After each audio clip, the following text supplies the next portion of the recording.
And then seasonally, we have over 1,000 employees that work for us seasonally. It's a huge staff, and it's a huge staff to manage, but we're very, very fortunate in that we have seasonal staff that return to us year after year. We probably have a 70-80% return rate.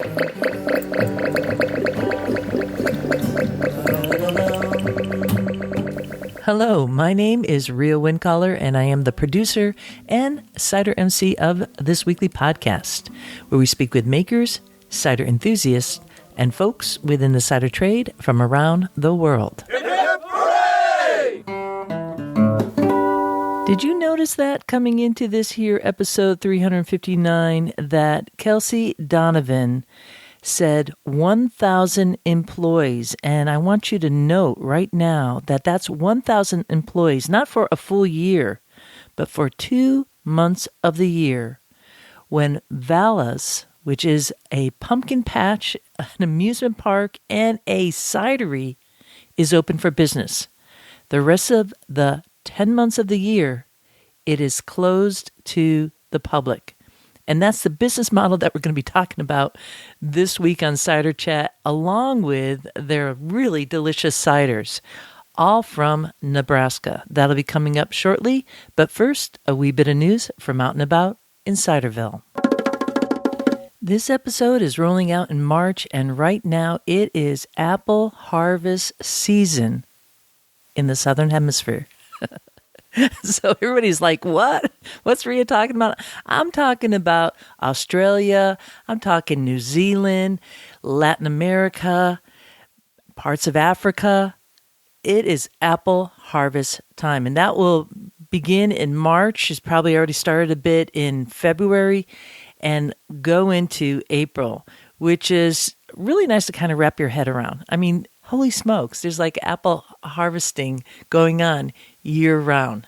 And I think that's just absolutely wonderful. We get really myopic in our view and just, look at our own little corner of the earth and think, okay, here I am. I'm just in this time zone, and I have a couple more months before it's harvest. But right now, there is cider being made with freshly picked apples in other parts of the world, in that other hemisphere that I know of, called the Southern Hemisphere. Super, super groovy. And meanwhile, here in the Northern Hemisphere, it is pruning season. A lot of folks have already started pruning. I don't have a lot to do because I really don't have a huge orchard.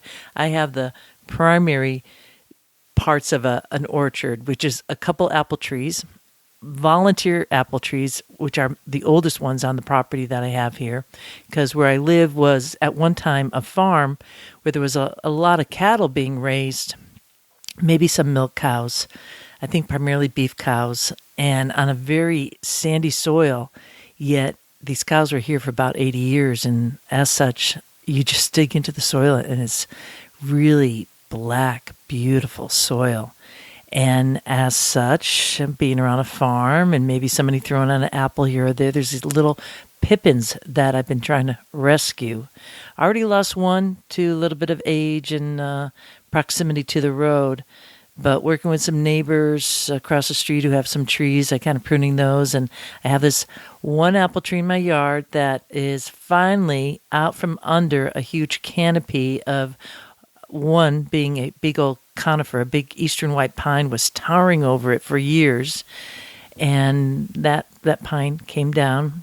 And then there's some maples. I've just been clearing it back and did a massive pruning of the tree last year, and I'm going out. Well, I've already been out by the time this podcast will be rolling out to you, pruning little snippets off. As soon as you prune a tree, all of a sudden all these little suckers come up, or water sprouts, people will call it. And those do need to be pruned back, or else it just gets like a tangled mess. It's like having a poodle, right? Apple trees are like poodles. They do need maintenance. It's not one of those dogs or trees that you could just like say, okay, hey, oak tree, you're planted. You could just kind of grow as you will. No, apple trees, fruit trees, palms like to be pruned so that they could produce fruit. You kind of get it open and airy. And one of the little reminders I want to say, if you're new to pruning, there's a lot of resources online that you can check out. But do make sure that the tools that you're using are nice and sharp and clean. All right, think about that.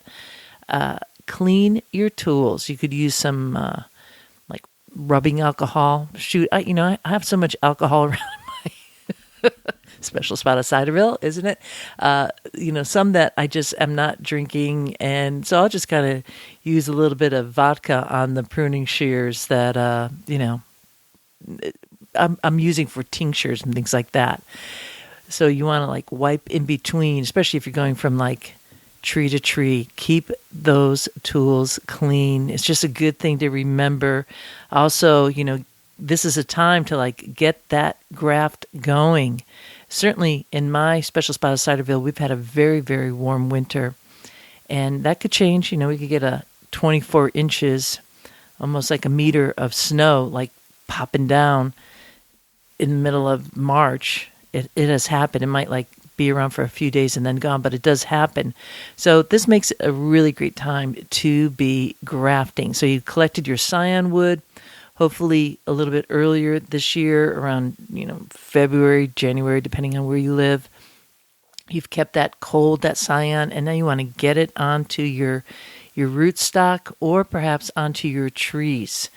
And I go like popping it on trees here and there just so that I use up the scion wood, and then I could come back the next year and take a little sprig of that and use it elsewhere. Because I'm kind of rescuing a bit of some of the apple trees in my yard. The rootstock didn't take so well, and so I'm going to try a new piece of scion from something else, some Baldwins that I'm trying to get on and going. I just love Baldwin apples for eating and for cider making. And I'm turning one of the Perry pears that didn't take. That was a rootstock of pear, and I'm going to be grafting quince onto that. And there's a nice little bush locally, got some quince scion. So Mr. Quince will have a neighbor in the yard, which would be kind of nice, won't it? More quince, all the better. True that, Mr. Quince. So, by the way, if you don't know who Mr. Quince is, he is one of a number of talking palms that I hang out with in the cider room. Yep, and that's the medlars. Very unique palms. They grow on trees, medlar trees. Very well known during the Victorian era in England, where they'd have Blet the Medlar parties. And then there's also our own little pear, Perry pear. Hello, Rhea. Yes, hello, everyone out there in Perryville. Perry. Or Ciderville. You say Ciderville, I say Perryville. Well, of course you do. There's room for everyone in the same village. In fact, it takes many apples and many pears to make an orchard. So we're working it here, and I'm hoping that you're working it too wherever you are and enjoying the spring or the fall. Two of my favorite times of the year, really, on either of these hemispheres. So we do have a lot of abundance. So moving right along, when I come back, we're going to be talking about our sponsor. Sweet, crisp, fresh, or balanced. Whatever the cider you want to make, you'll find the right yeast for your favorite cider in the Saf Cider range by Fermentis. This week, let's discover Saf Cider TF6. TF6 stands for Tutti Frutti. Use this yeast to maximize the fruitiness of your cider. It ensures a very good assimilation of fructose and is excellent for high-gravity ciders. It brings a very high aromatic intensity and complexity towards fresh, fruity notes such as apple, banana, pear, red, citrus, and exotic fruits, combined with interesting, elaborate fruit notes such as applesauce. You'll also find a sweet and round mouthfeel strengthening candy-like sensation. Saf Cider TF6 is dedicated to intensely fruity but rather sweet and round ciders. Want to explore diversity of cider profiles?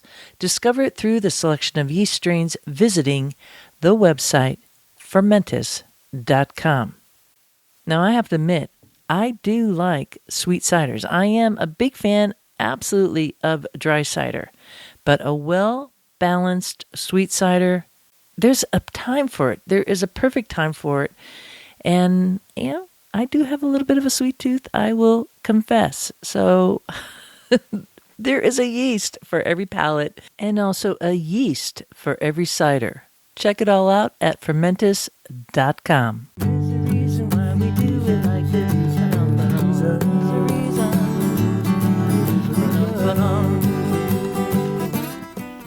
Up next is our featured conversation with Kelsey and David Donovan. They are based in Nebraska and are part of the family behind Vala's Pumpkin Patch and Apple Orchard. Nebraska is basically smack in the middle of the U.S., so the top western section of Nebraska kind of caps over and abuts Colorado. To the north is South Dakota, and to the south is Kansas. Omaha, Nebraska is really close to the border of Iowa, and Vala's is located just outside of Omaha, Nebraska, right off the highway. So location, and a lot of forethought on Tim Vala's part, and that is Kelsey's father. Tim and Jan Vala had 3 daughters. You're going to be hearing about them. They're all involved in this amazing farm and in many ways an amusement park.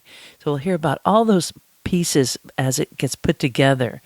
And also the cider, of course, right? Because it all comes back to that and how cider has really been a big piece of the future planning for Vala's. This is a great time to grab a glass and join this chat with Kelsey and David Donovan of Vala's Pumpkin Patch and Apple Orchard. My parents started Vala's Pumpkin Patch, which was like our parent company.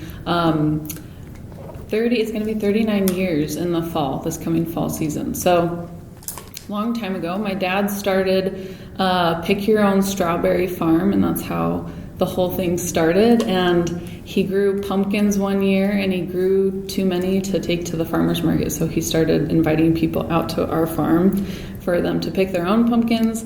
And he just figured out that, hey, people really enjoy this and they seem to like it. And we grew from there. And we actually stopped doing the strawberry thing and we focused solely on the fall season. So right now we're only open 2 months out of the year. We're open September and October. And that's the only time that guests can come out to our farm. They can pick apples, they can pick pumpkins, and they can drink our cider. And we have lots of activities for people as well. So that's amazing. We're going to talk a little bit about your business plan as we go in here, or the business model, I should say. Let's give a shout out to your father. And I also kind of wonder, was he a farmer prior to this? Grew up on a family farm? Like, why the heck did this guy take this on? Because this is not a small farm. No. So his name is?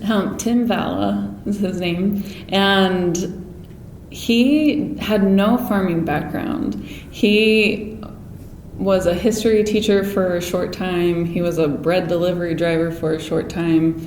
No background, but then I think figured out that he didn't want to have a boss. So he wanted to have his own business and he wanted to do something outdoors. And so that was kind of the motivation behind him kind of setting out on this business venture. And so he actually bought a tractor and didn't know how to drive it. Like at first How old was he when he started this? I think he was probably like Were you 30s. born? I was not born at that time. Yeah, this was before I was born. And then for years, he also did a farm market. So we had like a farm market. So growing up, I do remember helping with the farmer's market. And he had like a farm market stand where we would sell like sweet corn and tomatoes and stuff like that. And then, like I said, the fall season just kind of took off. And I guess the rest is history. And then my mom came into the business, because they just started seeing so much like growth and success. Was she just being, a mom at that point, or kind of like, she was the let me do this, let me get into farming? She actually was a school psychologist for a long time before coming into the business. And so she actually supported our family as my dad was kind of getting into this like kind of risky business venture. And so, yeah, she was, I would say, the breadwinner for that time. And then, came into the business, and I would really attribute a lot of like where the business started taking off, like was Tim's like fond of saying like the business really took off when Jan came full time.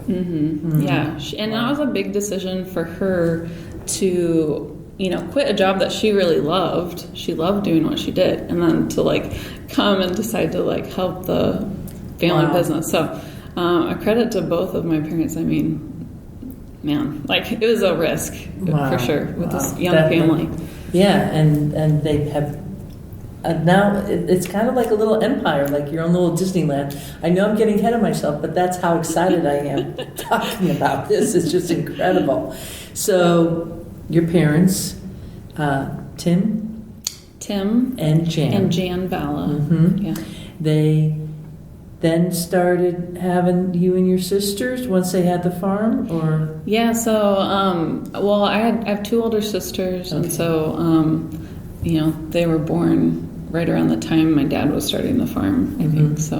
And did he buy all the property at once, or?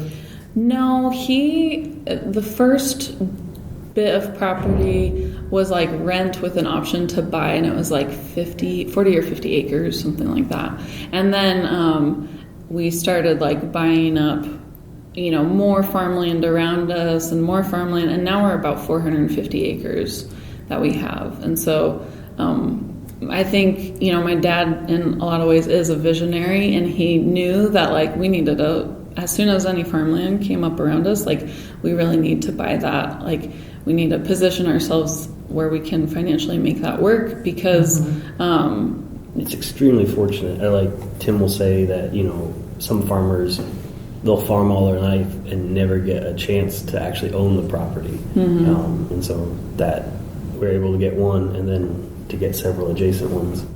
Yeah, because we knew that would be a limiting factor to growth, like, if we can't expand. And Yeah. And those other farms, were they corn farms? a lot of them were corn or soybeans, yeah. Are there any animals on the farm? We don't raise animals. Now, that was one thing that we have a guy that we've hired out for years and years, probably over 25 years he's worked for us.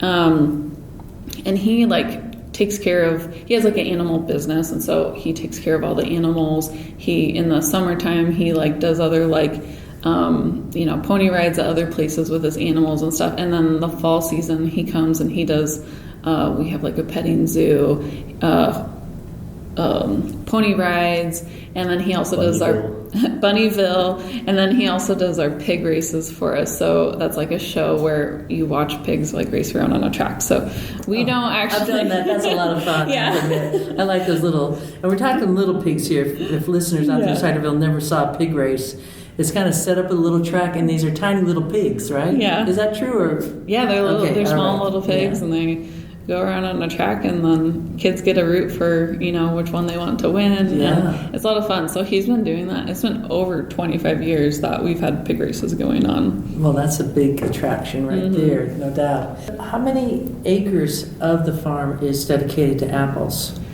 We have about 40 acres of apples, apple trees, high density orchard. Right. And you have an orchardist who is managing that. Can we give him a shout out? Yeah, so that's Kyle Willis. And so he hasn't worked for us for very long. He's been with us about almost a year now.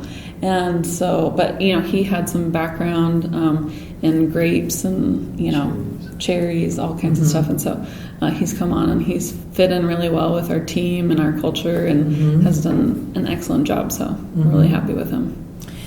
So, and to give, again, listeners a perspective, so it's yourself and your two sisters who are all involved in the farm. Yes, and I also have a brother-in-law, and then David, of course. And so it's a whole family affair. I get that. I just like the idea of a family farm, and of course there's always the branches that come out, the spouses and partners and whatnot. And so that's pretty cool. So again, there's two parents, had 3 daughters, and then it just kind of started building from there. It's really, really cool. And everybody's involved. So, Kelsey, what is your role? So, I'm one of the co-CEOs, me and my brother-in-law. And then... and his name is? Uriah Shaver. And so I kind of have my piece of the business that's a little bit overseeing like the cider, the food, and some of our agriculture. And so, I do a lot of work with like those different departments and kind of helping develop plan for the year, help the leadership team develop a plan for the year, and every year is a new adventure. I bet it is. Okay. So, and before we go on, and I want to talk to David about the cider making, your two sisters' names are? Kyla Shaver and then Kirsten Fong. David, you're the cider maker, right? Mm-hmm. Are you the key cider maker there, or are you The head cider maker, Okay, but I'm very fortunate to have a team. Okay, wonderful. And how did you get into cider making? And that's kind of like also the story of the family. Like, what was the decision to go with cider? Like, what was the journey there? Like, were you drinking cider back in 2010, or? Yeah, I had some friends that were home brewing beer, and so it was a chance to do something similar but a little different. And then that was about the time that I met Kelsey, and they had just planted an apple orchard. She was thinking about doing hard cider, and I kind of became a resource for her as they started. All right, love through cider. Yeah. I'll romanticize it for you if you don't. You can put that on the website. That's kind of cute. Nebraska, in terms of cider making, is not the first state that I think of. Yet, what is like the history of apples in Nebraska in that way? Is it one of those like stagecoach kind of going through situations? Would you like to answer? I'm sure there was some stagecoach going through. You probably Nebraska. know more than I do. We do have a John Chapman, Johnny Appleseed tree on the farm. What does that mean? One of the original, I guess, seedlings, as Johnny Appleseed was, I guess, propagating his business, and I don't remember all of the like homesteading facts about it. Well, tell me what that little tree looks like. Like, how old are we talking here? It's scraggly. It doesn't look good. It's a survivor, let's put it that way. Yeah. That's a good I think it way to was put hit it. by a vehicle at one point. Oh, goodness. And so, we spray it and we take care of it, and if there's fruit, we're happy. It's kind of apart chugging from our along. orchard, and it has like a little placard with it. But, Well, that's cool. And is there like documentation that it was a Johnny Appleseed tree? John Chapman kind of. You would love to interview Tim because he's just a fount of I would, yeah. Yeah. We should try and document or get some recordings of all these stories because clearly he's the knowledge bearer at the moment. Yeah, of that tree. Yeah. I think Nebraska does have a pretty good apple growing history, though. There's an area of Nebraska called Nebraska City, and it's about 45 minutes from where we live. But it's been known as an apple growing region for years and years, and I'm not like the history expert on it, but it was a huge apple growing region, and then it was called like the Armistice Day Freeze, right? Armistice Day. And this was back in like maybe 1920 or something. Yeah. And a lot Shortly after World War One. Okay. Because that's where Armistice Day came from. Okay. And so all the trees had gone dormant, and then it was like unusually warm for that time, and they started waking back up, and then a freeze hit, and all the trees split, and so it just wiped out the entire region. And back then they were like the old growth trees, and you couldn't have fully dwarf and fruit in 5 years. The region was set back like 25 years. It was around that time frame that the refrigerated car became available and Washington became the primary grower. I think for a time there, Nebraska was a predominant grower in the Midwest region. Mm-hmm. Mm-hmm. Wow. And so then still to this day, there's only like 3 orchards in Nebraska that are pretty small, but they're open for Upick in the fall. And so that's where a lot of people in Nebraska, when they think of apples, they think of Nebraska City. And so how far is that from you? It's about 45 minutes. 45 minutes. And so then, we kind of put in our orchard, and we really wanted to bring back a lot of apple picking and kind of that heritage that Nebraska once had, and wanted to, start making sweet cider and hard cider and all that, but kind of showcase what Nebraska used to be, I guess. Wow. Well, you are doing it, and you're on your way to it, and how exciting. So you started making cider in what year? 2020. 2020.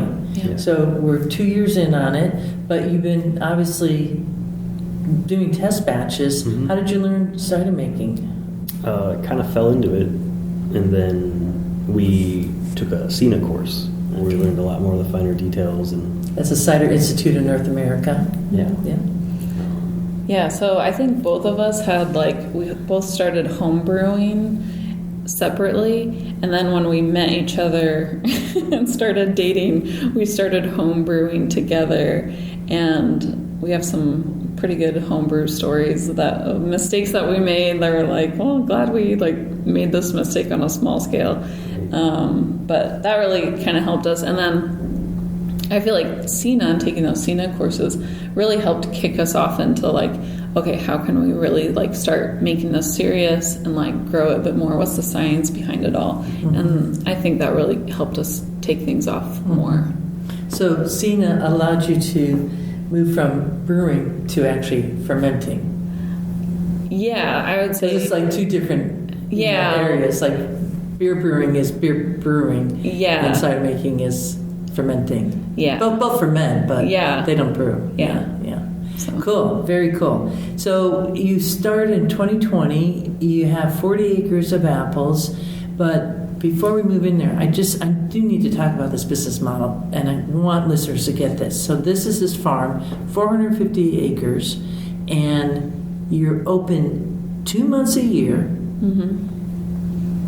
You are not distributing your cider anywhere. You are probably pretty much selling out your cider for the most part. It's popular, right, folks? It's a unique experience. Yep. And then the rest of the year, you're just tending the farm, kind of building it for the next season, taking care of crops and pruning the trees and all that. Holy smokes! I mean, what an incredible model, because you get the work done. I'm sure those 2 months are really, really busy. So folks come to the farm. There's attractions. What are some of the attractions that they do? They do the pigs, see the pigs, but there's rides. Yep, we have rides. What kind of rides do you have? We have a carousel that we put in, and then we also have we call it the Tin Lizzies, but it's basically a Miniature gas-powered Model car. Ts. Yeah, miniature Model T cars that go around on a track, and so it's really fun. Little kids, for the first time, can drive a car and then driving it around on this track. And it's something that families can do together. And that's always been a huge model for us. Is we want to always put in things that families can do together. That's fantastic.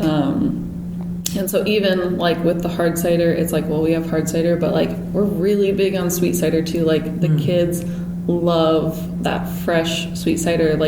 There's almost nothing like it around that you can get from the grocery store. That's truly just apples that are freshly pressed, And so that's been huge for us. We have a really big food business within Vala's, and so we have about 25 different food stands around our property, around our farm. And so you can kind of imagine going into an amusement park, you see different food stands. So we have a pretzel place. We have a couple places that are serving meals. Meals like corn and. One of our places. We have a barbecue place where we're making our own smoked barbecue ribs, pulled pork. We smoke it with apple wood, of course. Wow. So that's a huge hit. We have one place that does fried chicken. So it's a fried chicken meal, and you can get mashed potatoes and coleslaw, and it is so good. I really pride ourselves on our food. And then we have another. Are these vendors coming in to sell food? This is all our Are you kidding me? Wow. Yeah, this is all our How many people do you have working at the farm? So we have year round, we have about 35 30 to 35. I haven't counted lately, but something like that. We've grown a lot in the past year or so. And then seasonally, we have over 1,000 employees that work for us seasonally. It's a huge staff, and it's a huge staff to manage, but we're very, very fortunate in that we have seasonal staff that return to us year after year. We probably have a 70-80% return rate. And so, yes, we have to still hire a lot every fall, but like we have some loyal people that have worked for us for, 5, 10, 15 years. And so we really couldn't do it without those people, obviously. And my goodness. I mean, I really want to encourage listeners to go to the website, which is valaspumpkinpatch.com. Valas is spelled V-A-L-A-S, and just look at the attraction and live shows, the add-on shops, the fall fun, foods, and cider. This is an absolute experience. No wonder you need 1,000 people to run it. And how magical it must be to open the doors come September and have this whimsical experience. I'm calling it whimsical, but it's like down home fun for the family. Yeah. But that's pretty, magical. Those children are getting a lifetime of memories, and then will return generation after generation. Yeah, that's our goal. Cool, really cool model. And there's something about the fall that I think is just magical. I don't know, something about the fall harvest and the weather is just beautiful in Nebraska. People want to enjoy the fall festivities and Halloween, and all of that is kind of captured in this place, I feel like. And so, yeah. That's super cool. Yeah. Super cool. My goodness. I keep on thinking about that 2 months a year. It's the golden goose egg. Here we are. We're sitting at the table and you have a bunch of ciders in front of you. Let's talk about the range of ciders that you have, because the folks coming in, how astute are they on cider? Are you still doing a lot of education with cider at this point, or? We are. David's shaking his head. Yeah. Well, go ahead. We are, and then I think just like any trend in the United States, it usually hits the coast and moves inward. So as it percolates, Nebraska is often a little slower to adopt, but we've been really fortunate that some people might call them competitors, but Glacial Till and Saro Cider, they have become household names locally. They're in gas stations and grocery stores. They've probably done a lion's share of that education. To just get, the customer base familiar with what is cider. And, a lot of people in our area probably just think of non-alcoholic sweet cider. And so now when people come through our gates, a lot of them, I would say, are at least, starting to be familiar with it. But I would say, we're still obviously having to educate some people on what we're doing. Yeah. And that's true everywhere. Yeah, exactly. So are all the ciders, the apples all sourced from your farm? Yes. We had to buy in a little bit of juice last year just to kind of meet what we wanted our production goals to be. But it wasn't very much, and we just felt like it wasn't the same quality that we wanted. And so we're really trying to, as much as possible, just do our own apples. And we're going to be planting in 2024 6,000 more apple trees, actually, that are going to be specific to some cider varieties we want to do. And those are all dwarf trees, trellised? Okay, great. So that's, for folks who don't know, that's like a high-density orchard. And almost looks like a vineyard. It looks a bit like a vineyard. Yeah, exactly. David, I was asking you, kind of going back to that, the range of ciders you have. So I imagine you have from sweet to dry. And most of your ciders are purely apple, but then you have some, we kind of almost call them co-ferments a little bit, perhaps. Yeah, we haven't done any fermenting of a separate fruit, but a lot of our back sweetening, we'll use a fruit concentrate, a high quality, purely fruit concentrate, because we're really trying to highlight real flavors, I guess you could say, or agricultural products. So. And do you separate your products at all, heirloom versus a modern style, or? We have a couple different tiers or series, I guess you could say. So we have more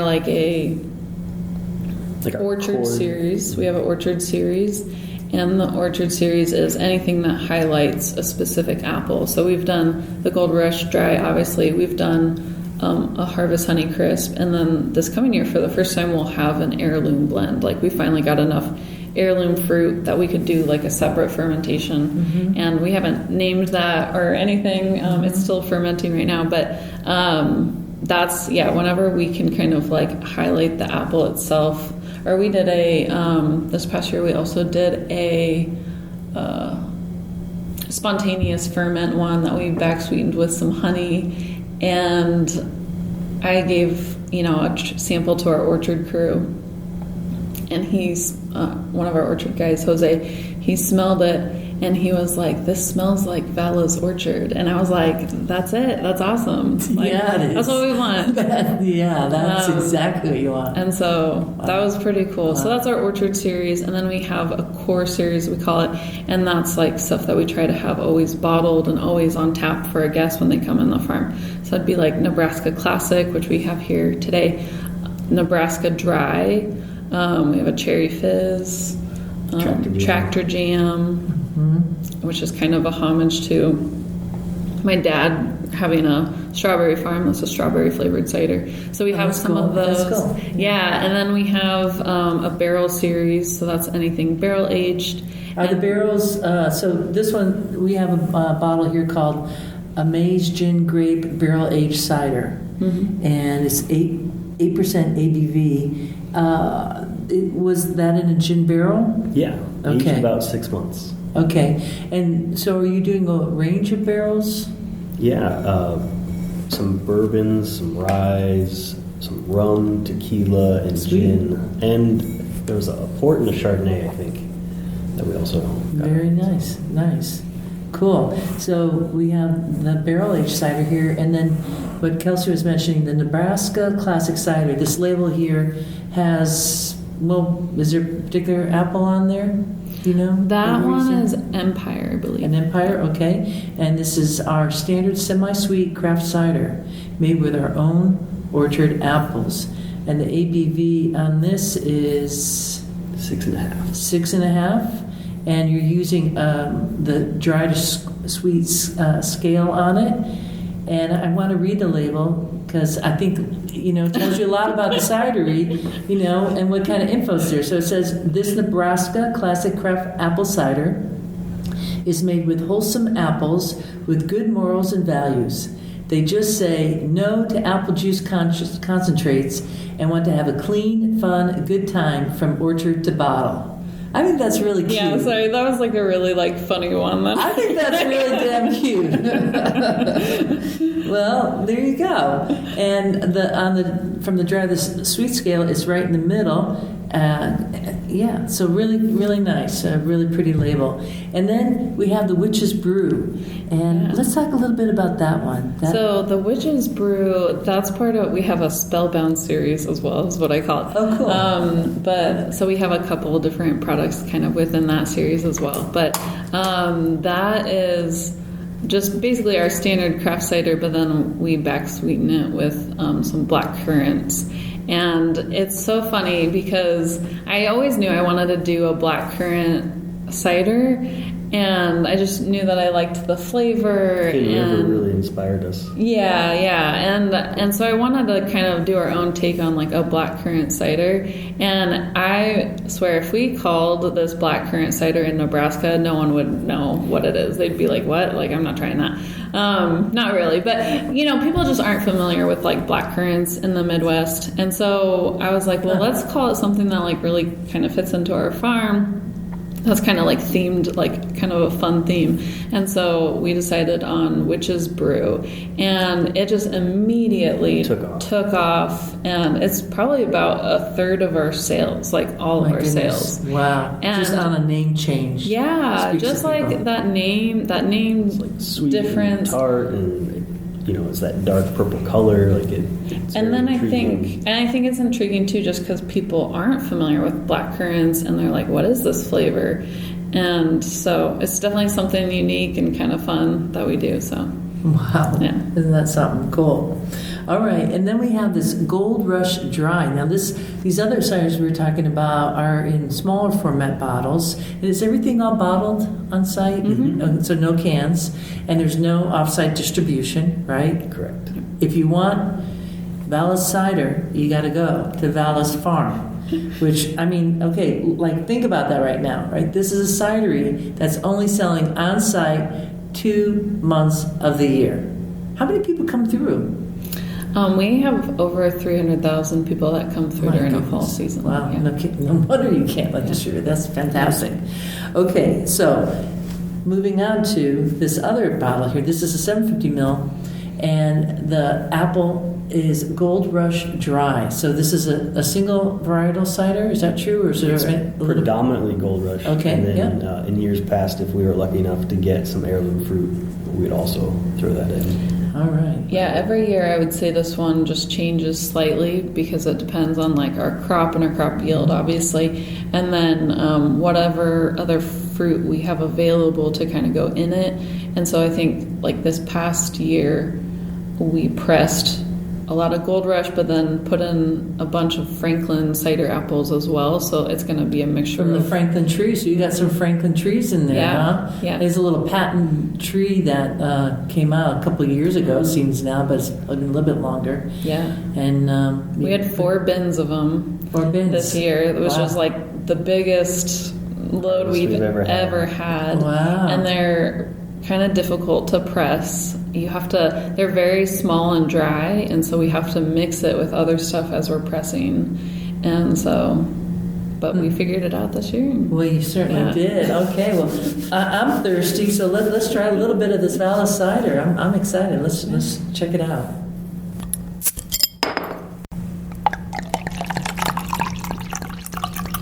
Okay, that's good. Good. Nice little sparkling cider. So all your ciders are all sparkling. Is that true?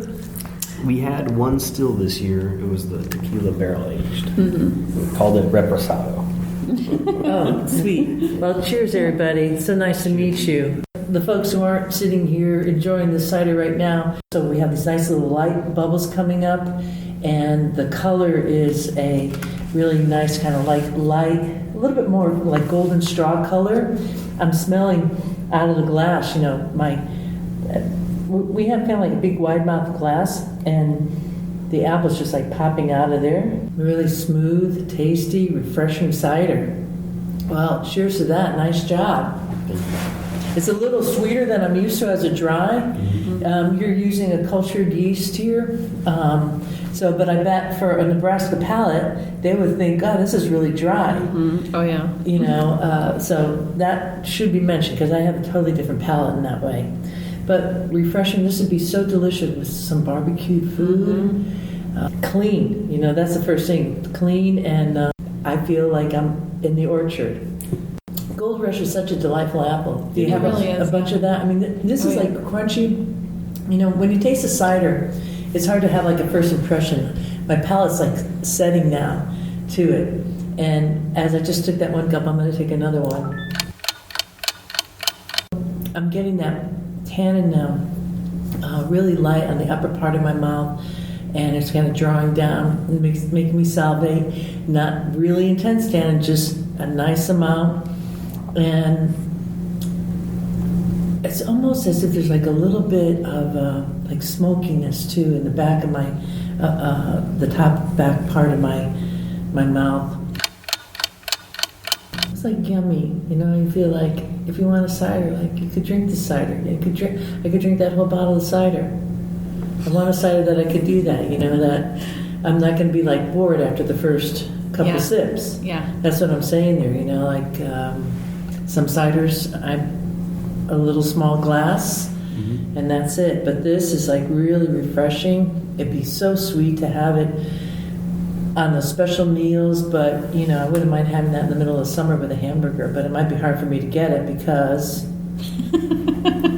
it's only open in September, October, but people can buy these bottles to go. Yeah, they can come into our farm and buy the bottles. Okay. Yeah. But only in September and October. Only in September and October. Oh my goodness. We've had a lot of we definitely have had a lot of feedback from guests like, hey, where can I find this year round? Can I buy my cider yet? Like, people are stocking Lining up at the up. end of the season, and then they tell me when they run out. And so we're trying to figure out a model that complements our current fall season where we can still, offer bottles. Like, so we're looking into doing a cider club, into farmers markets. I mean, we're still a very new business, and so we're just starting to kind of look into that, because we have gotten a lot of feedback that people want to buy it more often than just September and October. Good thing to happen. Yeah. Cheers to that. I'm so proud of you. So let's talk a little bit more about the cider, because you say Gold Rush Dry, and I know what you're talking about there in the label, because you have that tannin, so it has that dry complexity. And people who aren't used to tannin, they'll be like, what the heck? I thought I was going to have like the sweet profile in my mouth. But there you have the dry, and it's really spot on, man. Well done. I mean, really well done.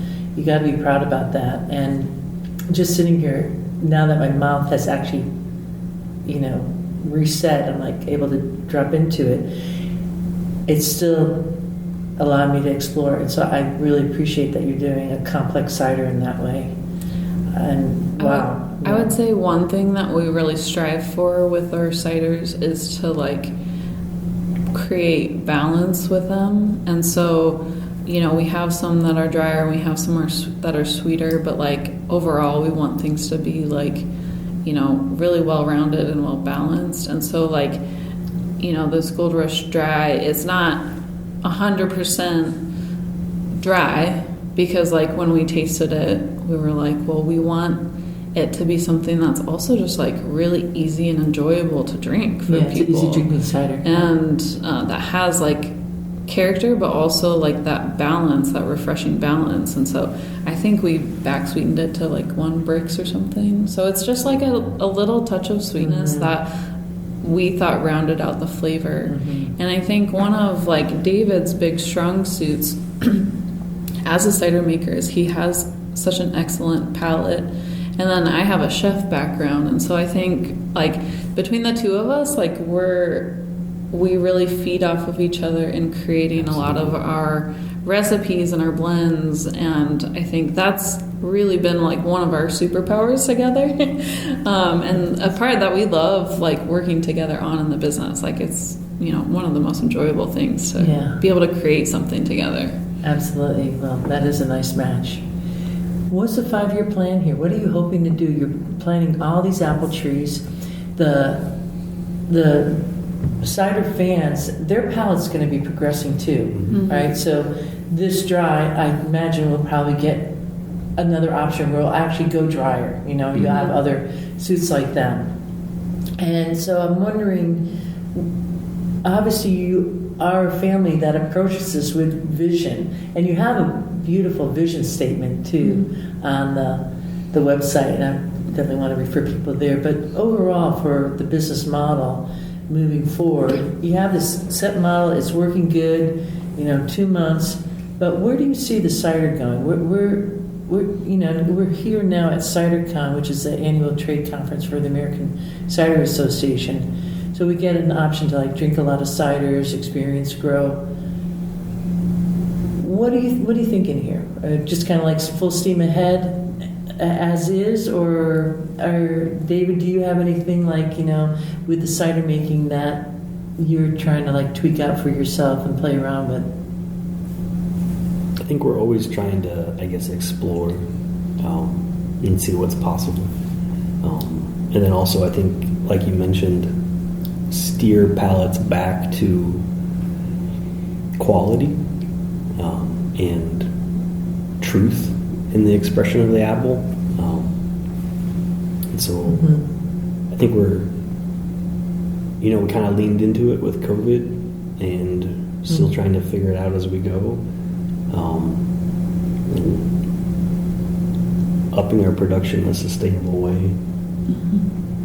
And hopefully maybe at some point, there's some sort of year-round access to the product. First and foremost, we always want to make sure we have enough cider, just for our season, for our 2-month season. And so that's always, in the back of our minds, like, can we make sure we produce enough for the guests that are coming in the fall? Beyond that, and why we want to plant more apple trees, is we would like to do a tasting room. And it might not be a year-round tasting room. We might start off with, 6 months or something. But we do have some land adjacent to our property that is outside of our admissions gate. And so there's the potential for a tasting room. That's where we're planning on putting the 6,000 new trees that we have on order. And so, that's something that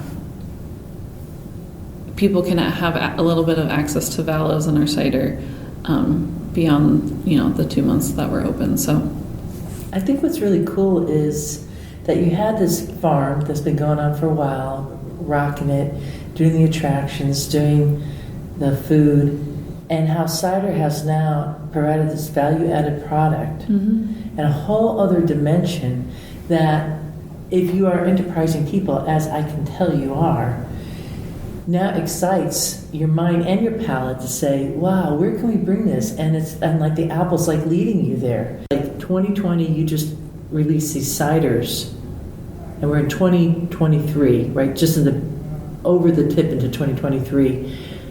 5 years from now or next year, wow, I could, you're really going to kind of keep on piling it on. I'm really impressed, and I appreciate you taking the time to speak to me and to everybody out in Ciderville today. And thank you for talking with us, and thank you for being a great resource for up-and-coming cider makers.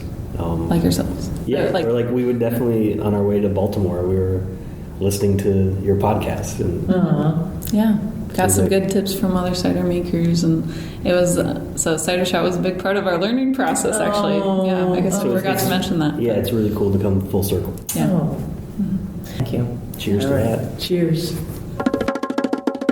What a remarkable business model. Who wouldn't love that? 2 months of the year open, 10 months closed, working with outstanding people for those 2 months, 1,000 people, and then 30 full-time year-round staff. That is quite the business model, all right. And I do want to say that to the Valas, you're doing something right. I really enjoyed those ciders. Of course, I love the really orchard-based ones like the Gold Rush that we shared, but the Witch's Brew was quite pleasing. Black currant cider, you hit that spot on. And I agree with what Kelsey said. I look, no matter what cider it is, a fruit cider or a hop cider, spicy, orchard-based, it's good when it's balanced. And that was really balanced. So, David, you got it going on. Keep up the good work. The Valas, you all have it going on. So excited to see what the future holds, and appreciate you sharing your story with all of us here on Cider Chat. Walking through the orchards. Well, that was just a humdinger of a conversation. I imagine if you have stayed this long, you probably have gotten some value from this conversation like I did. So do consider becoming a patron of Cider Chat or hitting the donate button at ciderchat.com. This is listener-supported podcasting, and I couldn't really do it without your support to keep these kinds of conversations rolling out each week and every week for the past 7 years.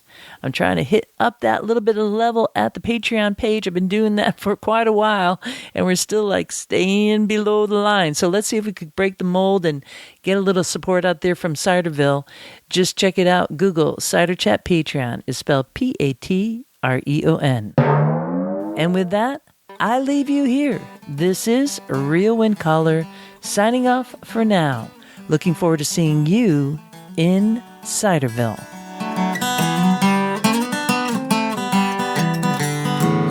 We like cider, we like palms, we love orchards and having fun. There is a reason why we do it like this. Oh yes there is. There is a reason why we do it like this. Oh yes there is. There is a reason why we drink it like this. Oh yes there is a reason. We like walking through the orchards, dancing in the streets, smelling all the blossoms, kicking up our feet. We like cider, We like ponds. We like orchards. Having some fun. There is a reason. There is a reason why we do it like this. Oh yes, there is. There is a reason why we do it like this. Oh yes, there is. There is a reason why we drink it like this. Oh yes, there is. There is a reason. We like walking through the orchards, dancing in the streets, smelling all the blossoms, kicking up our feet. Oh yeah. We like cider. Oh yes, we do. We like ponds. Oh yes, we do. We love orchards, having some fun. There is a reason. There is a reason why we do it like this. Ba-da-da-dum. There is a reason why we do it like this. Ba-da-da-dum. There is a reason why we drink it like this. Ba-da-da-dum. Ba-da-da-dum. We like walking down the orchards, dancing in the streets, smelling all the blossoms, kicking up our feet. Oh yeah. We like cider. Ba-da-da-dum. We like ponds. Oh yes, we do. We like orchards, having some fun.